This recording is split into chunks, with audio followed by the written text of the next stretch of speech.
presentation, footage of the lab, available equipment, research focus, ongoing projects, research team, open positions. Okay. So should I just start following this? Yeah, I think you could start following the checklist, I guess. Okay. Thank you, everyone. Thank you for participating to this virtual lab tour. Kayode Olaifa, our brilliant PhD student, will be able to respond to some technical questions. I'm not sure if he's able to show you some of the equipment available, otherwise I'll just describe. No big deal, you can always contact him and arrange a quick viewing of the lab, compatible with this busy research, of course. And for any question, feel free to ask me, and I have some additional information. There's no footage because it's a very small lab, and we are in the process of acquiring a new lab in the C4. Okay, so who I am and what I do. PI, head of the lab, whatever. My name is just Enrico. I'm supervisor of this group. We work with biofilms. Biofilms it is the name under which we categorize a vast series of biological systems composed by different strains attached to surface. Example of biofilms include the biofilm that grow in our body, for example, on your teeth. It's called the eventually called cavity. Things that can contaminate the water pipes. So the little slimy layer that is on water pipes. Other slime on rocks. When you cross the river, you slip on the rock, and that's again a form of biofilms. Biofilms are 99% of bacterial life on the planet, with the exclusion of ocean microorganisms. So they're very relevant, and they can serve to enhance biological process like wastewater, but also cause infections and serious health problem or contamination problem in food and water industry. So we devote our research to biofilm, mostly characterization, and mostly biomedical biofilm in collaboration with microbiology PI and the medicine PI. So what are our labs and where are located? We have currently one fixed lab, which is a C4540, so the 5th floor of the block C4, where we host most of our equipment. But we just acquired yesterday a new lab, which is a 649, and in that we'll place additional equipment. We also share a bench with Professor Daniele Tosi in lab C4243, mostly for preparation. What are the available equipment? We focus on a specific kind of biofilm characterization, which is electrochemical characterization. If you want, you can think of it as a respirometry. You know, when they put a mask on you and they ask you to breathe continuously, in this way they are able to measure what is called the basal metabolism. Well, it's the same with animals and bacteria. For animals, they don't put a mask, they just measure the oxygen consumed in a cage. For bacteria, we measure the oxygen globally consumed, which is also called in wastewater biochemical oxygen demand. The difference is that in our case, we measure the respiration not as oxygen, but directly as a current. So we intercept a bit of the flow of electrons that go in the energy system through the oxygen and thermal electron acceptor. We intercept as electrical current. So we apply sort of a battery, if you like. It's called potentiostat to our bacteria and measure the current that go through this potentiostat. This gives you a very good understanding of how bacteria respire. Bacteria respire in presence and in absence of antimicrobial agents, specific nutrients. So we have an additional instrument to study bacterial metabolic activity. And this is used to generate data that then are included in modeling of biofilms, can be used to assess novel antimicrobials, can be used to assess biofilm formation, and so on. So it's a very general technique. It's a very sectorial. I don't do everything with biofilm, I just do one or two things, but this is something that I do very well, and we do very well with our students and postdoc. So our research focus right now is on 3 major projects. The first is characterization of pathogenic fungi, Candida albicans, using this electrochemical technique. Kayode will submit tonight a paper on that. His second work on Candida biofilm. Candida is a pathogen So it is relevant mostly for biomedical application. The second and this project is funded through what is called the small grant at NU. It's a 3-year project and will finish in 2021 December. The second project is called CRP, and it's a project done in collaboration with Kasmuna Gas Engineering, the national industry for oil and gas. What they ask us to do is to develop a new biotechnology to enhance oil extraction with water. Now imagine a porous matrix, which is the soil.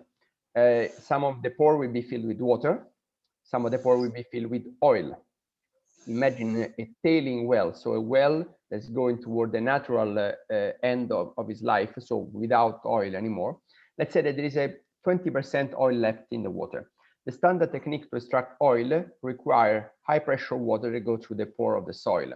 This can be very expensive and actually ineffective if the oil content go below 30–40%. However, we can help the extraction with bacteria. Bacteria form biofilms in the water pore. And in the water pore will be filled with the biopolymers like dextran, polysaccharides, proteins that actually block the water flow. So the water will be sent through the matrix. Imagine this is the matrix. Water will be sent through here, and only will pass only in the pores that contain oil, because the pore containing biofilm will be actually blocked. Okay, so this will increase the extraction of oil on the other side of the system, therefore increase the productivity of this tailing well. This is a very soft technology that require very little intervention on the soil and is done completely by bacteria. In this way, with this kind of low-cost intervention, we expect an increase in oil extraction by 5–10%, which is a lot in terms of money, considering the large size of the oil reservoir that we will work on in Acterau area. The third project is some collaboration with the University of Pavia, Italy, where we try to characterize Bacillus subtilis, a standard biofilm forming microorganism in a electrochemical system. And we want to study a specific component of this biofilm called polyglutamic acid, which is used as intermediate in biochemical synthesis. Finally, we have a small project on lactobacilli together with the NLA, National Laboratory Astana, and possibly the School of Medicine, because we want to characterize the interaction between lactobacilli and other pathogens like Pseudomonas aeruginosa or Staphylococcus aureus, and see how lactobacilli produce sort of toxin that kill or harm the pathogen, therefore resulting into a positive effect. This effect is known in a probiotic formulation. When you drink a yogurt containing lactobacilli will actually overcompete pathogens in your body. We want to characterize some novel interaction of the lactobacilli, particularly those interactions that involve redox reaction, as we can use electrochemistry to simulate redox reaction. These are the ongoing project. Let's move on to the research team. One of the person here with me today is Kayode Olaifa, a PhD student from Nigeria. He will tell you a couple of minutes what is his story and what he's doing.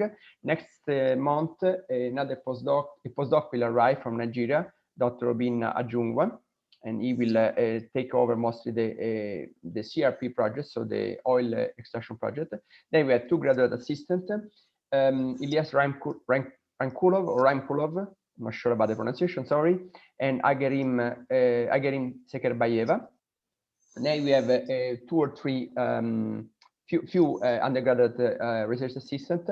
One is Malika Vasilova, which is also our social media manager, and she keeps the Instagram profile and the Facebook and the website recently.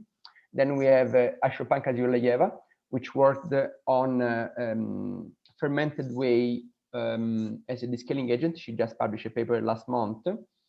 And then we have Adina Kadirova, I think that is her name, which works as a collaborative research, which is not in Nursultan. I'm also co-supervising 2 master students in chemistry. One is Yersin Kalmagambet, supervised by Professor Veselin Paunov, and the other is Evans Asare, also supervised by Professor Veselin Paunov. Then I co-supervise a couple of the students from SSH, but they're still in the early stage. Nigara Yunusova, Nedak Tezadi, and gosh, did I say I forget? Well, few other collaboration, but mostly it's the people that I mentioned before are the one that stay in the lab and work consistently in the lab. Open position at the time, not so much because we are using the funding, but in the summer we will have, summer is coming very soon, we will have open position for undergraduate research assistant if someone is interested. And I'm always happy to consider a student exchange and a collaboration. I'm building a pretty decent collaboration network in other countries. So as soon as this pandemic related travel limitation is lifted, we will be able to do some good work together with others. With that, I think that I pass the word to Coyote Olaifa. He will give us he will give you an introduction of what he's doing and what is working in our group and our lab, and then we can probably move to the question and answer session. Thank you.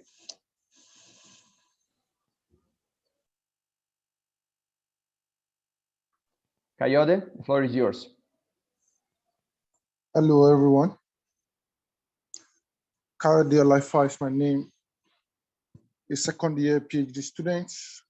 I joined Biofilm Laboratory headed by Dr. Enrico Marsili in August 2019. And since I came, I've been working basically on characterization of microbial biofilms. Microorganisms, as we know them, are known to have the ability to cause diseases, among many other things.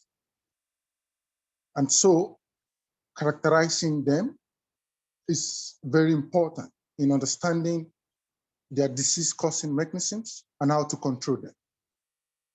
Basically, there are different methods that we can use to characterize them. However, most of the existing methods are either very slow in terms of time or takes a lot of resources, and so makes their characterization a very elaborate process. So, and of course, these organisms are known to respire. And in the process of their growth and metabolism, or what you can call respiration, they produce electrons. And the basis behind our group, which is basically electrochemistry group, is that we have an equipment called potentiostat, which is being used to intercept the electrons that are being produced and then quantify these electrons in terms of electric current. And this equipment can be used to analyze these microbes in an online platform. In other words, we could monitor indirectly the growth processes of these microbial biofilms in a real-time platform. And so since I came, I've been working basically on Candida albicans, which is a common opportunistic pathogen, fungi to be precise, found on human skin, particularly in the female reproductive parts. However, these organisms are capable of causing very serious infections, particularly in old individuals or people who have at one point or the other undergone some form of chemotherapy, or people who had HIV, human immunocompromised virus, and all kinds of individuals, particularly the old group. Now, these organisms is known to grow very slowly in the lab. And so their detection, characterization, and testing of drugs against them takes average of 2 to 3 days. And this makes the condition very worse, because when you're sick and it takes 2 to 3 days for diagnosis, that is quite a long time. So our focus is to reduce the turnaround time for the analysis and testing of drugs against these particular organisms. And so far, we've been able to achieve a very rapid reduction in the analysis and testing of drugs against these organisms. And as Prof said, tonight we'll be submitting my second paper, and we're able to find out that approximately 10 hours with our techniques using electroanalysis, we could successfully test drugs against this organism. That is quite interesting. I've also been involved in use of electrochemical techniques for analysis and testing of whey, fermented whey, which is a byproduct from milk processing, as an anti-corrosion agent for common household appliances. We did that with a bachelor student, Aisha Park, and a paper was published on that just 2-3 weeks ago. I've also been involved in projects involving other microbial pathogens, particularly Bacillus and Lactobacillus, which I'm currently doing with my other colleagues, Yexin and Evans. So, in summary, we use electrochemical techniques, which is quite rapid, sensitive, accurate, and provides an online platform. That is, we could monitor in situ the processes, redox kinetics, and metabolic processes of the microbial biofilms. That is the summary of what I've been doing and what my PhD thesis is all about.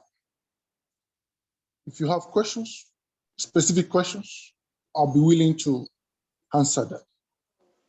Thank you. Thank you, Kayode. Before the question, I forgot the list of equipment we have, because I know that some of you may be interested in this topic. We have currently what is called a 5-channel multipotential set from Biologic. It's an equipment that allows to run 5 experiments simultaneously on electrochemistry, and is used mostly by Kayode, Evans, and Yersin. And we have a dry bath to do this experiment at low contamination at different temperature. We just received authorization to unpack a new potential set, high performance potential set called SP300. This is manufactured Biologic, which will be set up in the next few days. That's the same as the other potential set, just higher quality. Then we have a quartz crystal microbalance, also just arrived, which allowed to use to analyze, to characterize a thin layer of biological material like hydrogel, and this can be used for biofilm, of course, but also for other bioproducts. We are still waiting for the installation of a scanning electrochemical microscopy. Due to the travel restriction, the technician cannot travel to Kazakhstan. We expect to do this in August, September, and that will be used to characterize the local electrochemical phenomena with the precision of 5-10 micron. It's a very nice equipment. Then we have a standard microbiological equipment like incubator, shakers, autoclave, and so on. These are basically microbiology. We have a very nice biosafety cabinet that allows to work with what is called biosafety level 2 pathogens, so including Candida, but also including Pseudomonas aeruginosa and Staphylococcus aureus. So if you want to work with us, you need to go to some serious training before, because these things can be a bit annoying or dangerous. And of course, we collaborate, because NU and C4 in particular is all about collaborating and sharing equipment. So we have access to other professors like Trifam, to confocal microscopy, a bit of supercomputing for modeling. We have access to SEM, and we have an international collaborator with access to Raman spectroscopy and other facilities. Okay, so with that, I think that I pass the ball to Al-Kahim, and for so that you can run the question and answer session. Thank you. If you don't mind, if I can share my screen to show some of this equipment. Thank you. Okay.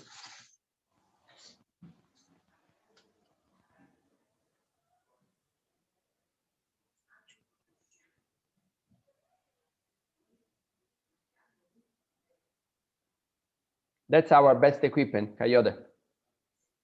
Are you seeing my screen? Yes, we are. Connection in C4 is notoriously bad, really bad. We only see your face, Kayode.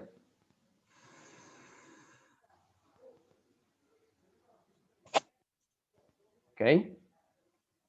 Yeah, we see you. I'm trying to change my camera okay. to face the other side. Otherwise, just move the phone there, will be okay. Okay, so this is the biosafety cabinet level 2. It is used to handle in a very safe and non-contaminating way all the pathogen. This is an equipment that is not standard in the NU, but we brought it to work with this thing. Of course, it's not. We're not working with very dangerous bacteria, so it's forbidden. But it's dangerous enough to cause you a fever or so. That's just fridge and so on. Move around. That's all. That's just a fridge. I think they know what is a fridge, Kayode. Move on. Yeah, these are incubators. Incubators that we use to grow, but a bit down, please. Grow bacteria at different temperature, different shaking condition.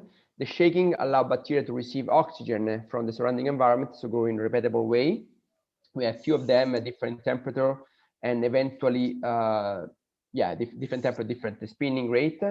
Nothing still special, but it's good to have. Move around, please.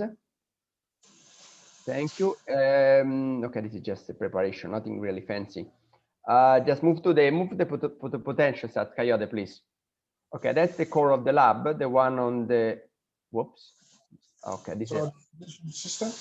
Okay, just move to the potential stat. I think they know what is autoclave and what the purification, please. Okay, thank you. Now this is what is called the dry bath. Potential stat here, the blue. Can please stop? Oh my God, I'm getting travel sick. This is the dry bath for running electrochemical experiment. So we see we run at least 4 at a time, and so the throughput is pretty high and allow at least 2 students to work at the same time. And now we're having 2 more channels installed, and these channels are controlled by the blue box that you see on the left. Kayode, please move on the left. Yeah, thanks. That's a very simple equipment, but again, it's quite rare at the NU. I brought it from abroad, and that allowed to work 5 simultaneous experiments at the same time. Interestingly, you cannot see from the picture, but we have a very small electrodes that are screen printed. So this allows high repeatability of the experiment and easy experiment for undergrads and non-expert people. So rather than focusing on the mechanic of preparing the electrode, we can focus on the content of the experiment.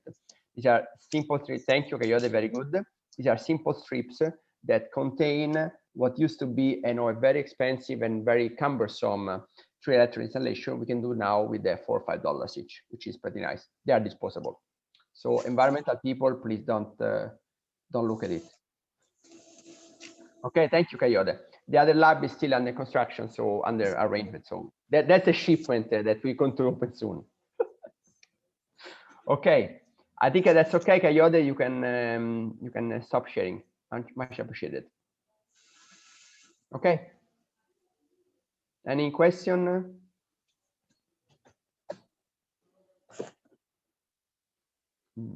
No question?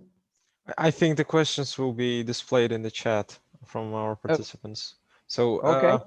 If anyone has any questions, you're welcome to ask them in the chat.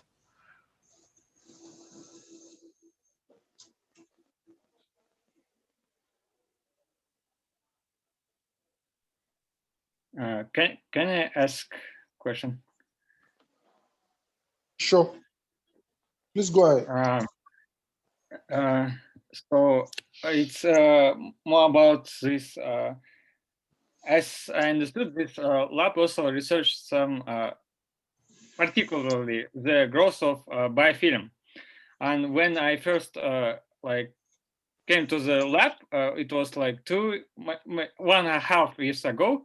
I saw that the condition where biofilm is growing, it was just more like one plate or some electrode and some bacteria growing on it. And from this I have two questions. First one is in actual biofilm system, we have these pipes where flow is flowing and bacteria growing. And so the question is, do you simulate these conditions in lab, like pipe conditions, where we have flow, where we have particular temperature, maybe some fluid, oil or something else? Thank you, Aitwar. I didn't remember that you take the lab tour 1.5 years ago, but that's an excellent question. Aitwar is currently doing a research practice model with us. Now, the point is that while it's very easy to establish what is called a batch reactor, because it doesn't require pumps, flow, and so on, if you want to go to the next level, which is flow, things get complicated for two reasons. First, it's very difficult to order things in Kazakhstan, so we need to wait 1 year to order something that is very expensive. Second, the throughput goes down. So you cannot have 50 experiments running in a month. You have maybe 5 experiments running in a month. So we decide to focus on a specific part of the biofilm system, which is the batch low volume, eventually working on a drop. Of course, in the past, I do work on flow cells, and they are quite easy to standardize. But again, if the pump breaks, and we talk about a $5,000 pump, then what you do? It's really difficult to find someone that can repair this kind of equipment in Kazakhstan. So I rather collaborate with someone that has this kind of equipment, and we exchange results. Guys, let's be, and ladies, let's be clear. Research is also adapting to the environment. So if you have an environment which is challenging, rather than try to do things like we are in Stanford, we do things like we are in Kazakhstan. And in fact, the paper published by Aishopan deals with a very local issue. She took fermented whey from a farm and converted into a descaling product. And that was published. So it's not about only the equipment that you have, but about the way in which you use your equipment, which is here. Okay, thanks. And the second, so in batch system, this electrode just simulates the usual system, we also have this biofilm formation in batch system, and this electrode just simulates. So it doesn't specially matter, Exactly. So in certain cases, the static electrode is enough because, for example, in your body, on the skin, you don't have flow. So electrode is perfectly simulating the biofilm growing on the skin. On the eye, now you have flow. On certain food plant, in the corn, for example, you don't have flow. So the electrode is enough. So you need to choose where your system applies. Okay. If you're working on water and wastewater and environment application, generally there is flow. But the system without flow is a proxy for the system with flow anyway. Okay. Thank you. I hope I answered your question. Yeah. Can I add something to that in addition to what Prof just said? Please. Yeah. See, microbial biofilms, which is the major subject of our research, one of their unique characteristics is that they grow on solid surfaces. Mm-hmm. You know, they are attached to a surface before they can grow. So, of course, we could as well grow them in a flow conditions, but they are best studied in a batch system, you know, on electrode surfaces. Mm-hmm. Where best means easier. Okay, so it's may not the most to the environment, but it's easy to do. Again, you need to make a trade-off between easy condition and experimental throughput. That's one of the decisions when you are a scientist. So the biofilm itself is like the mechanism of work. It doesn't change. Yes, in the batch and in the flow, we have the same like growth pattern, maybe growth rate, but pattern. There are some changes, mostly in the production of the biofilm matrix. And we do know that this is the difference. So once again, use the batch growth as a proxy for full growth. In my plan, there is now using some of the equipment money to buy a flow system. And there is a possibility of, probably there will be a possibility in the future. But again, it's so laborious. It requires so much specialization that you end up doing not too much experiment. Mm-hmm. That's my concern. I understand your point. I do agree with you, but you need to find a way. So rather collaborate with institutions that the system, like my previous employer in Singapore, and then we can export the results. Okay. Mm-hmm. Okay. Thanks. Thank you, Edward. Any other question? So besides creativity, what are the traits that you expect from research assistant? It's funny because I just last year I joined a mentoring program called My PhD Mentor. It's an Italian project. I'm from Italy, in which we are supposed to mentor PhD students. Now, what are the traits that you search in a PhD student? Creativity, independence.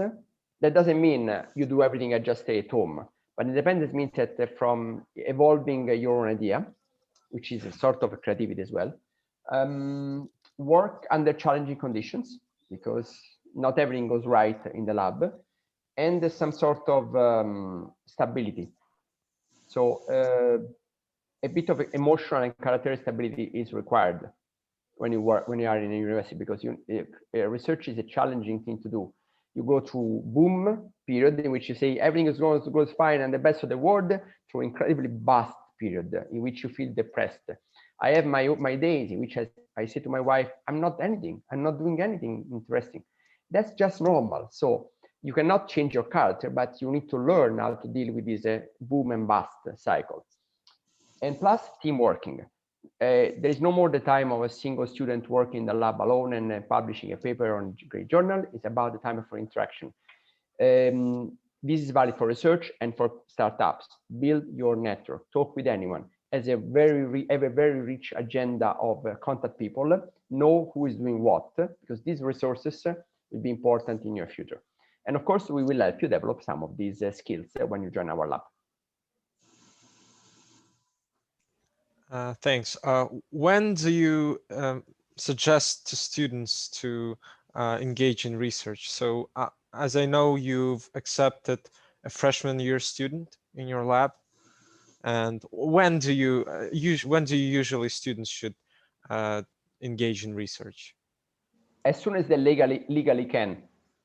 Seriously, we have this kind of discussion in round table last week when I was visiting other university. If you wait until you are 25, it's way too late. Your brain is formed, your mentality is formed, your character is formed, and you are rigid. Man or woman, doesn't matter, you are rigid. If you start when you are even in high school, but high school, of course, is not university, so we can only collaborate with them. If you start the first year, jump in and accept some small research task. It can be as simple as a data analysis, as simple as a thinking and developing an idea. One point to remember, the supervisor, in this case me, is not looking to the student as a paper producing machine. He's looking at the student as an individual that wants and must evolve his or her own skill in a direction that he or she wants. So it sounds cliche, but you're not working for me, you're working for yourself when you're in the lab. So if I want someone working for me, I hire a technician. Then a technician does exactly what I say.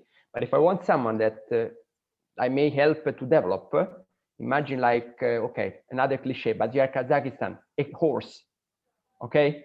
Imagine like a horse. Then a horse must be mix of training and collaborating before finding his own way or her own way. So I think that potential of a young student is invaluable, and that's why I love to collaborate with the Ministry of Innovation at the NU. Okay. Okay. No judgmental, no patronizing, just do good work. And what are the contributions that students, especially the younger ones, do when they are helping with the research? Do they provide ideas, or do they do more paperwork, or they are more energized or motivated? What are the main contributions in your opinion? It really depends. If the student is good, in the sense that he or she is independent, forward-thinking, and curious, paperwork is for technician and for administrative people. Of course, someone in, for example, Coyote now has to do a paperwork to buy things, but I try to minimize the paperwork and pass all that to the project manager. You can do also free experiment. I think at 20% of your time should be devoted to do something that I even don't know. Develop your own idea. You have the instrument in the lab, you have some material, do it. As long as you don't waste too much and you don't burn yourself to death, I'm fine. For that, there is a safety training, of course. They bring in young students, especially bring creativity, curiosity, and a bit of insanity to the lab. So I find that sometimes I find myself answering to questions like completely wrong, but in a good way. So wrong because the person doesn't know enough yet, but it's a good idea. It would be good to follow that if it was possible, or maybe it will be possible. So it's kind of provocative discussion are very interesting, and we use quite a bit of WhatsApp group to interact with the students, and of course in person when it's possible.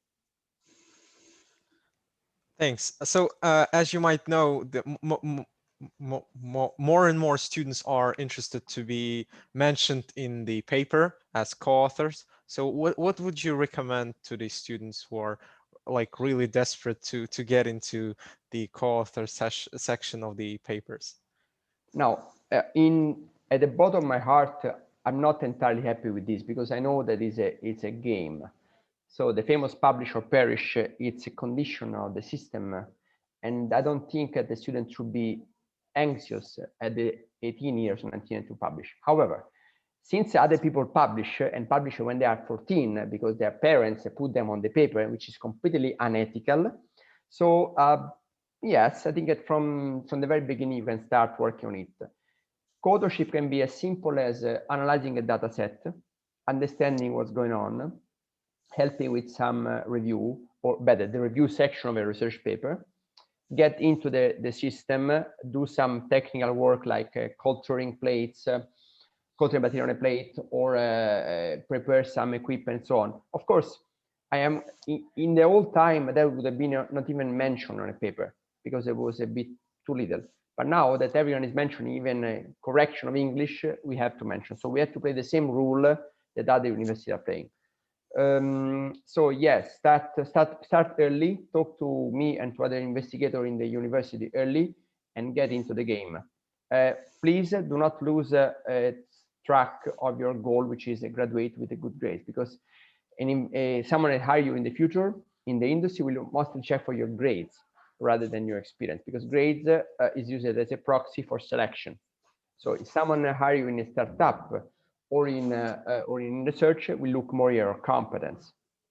Okay, so depending where you have to go, if you want to go straight into multinational industry, go for grades. If you want to go into more creative environment, eventually developing your startup, go for competence. So the competence means that they have a good, they provide a diploma with a good grades, right? No, the competence means that you can say in front of a person, and I or someone else will validate that with the reference letter, I am able to do electrochemistry. I'm able to do field microbiology. Many of you write in their CV, I'm able to do programming. But as soon as I get a bit deeper, I see that most of you are only following a programming course, which is just fine. So don't say that. Go for real competence. Someone here in this audience know a bit more how to code, and I know him or her, but you should go for a specific competence. And the most precious competence right now is in the bioinformatics, data science, and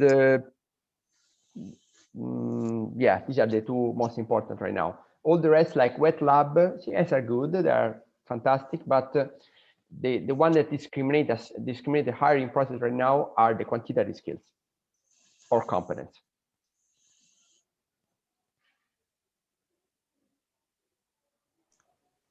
So if anybody from the audience has any questions, feel free to ask.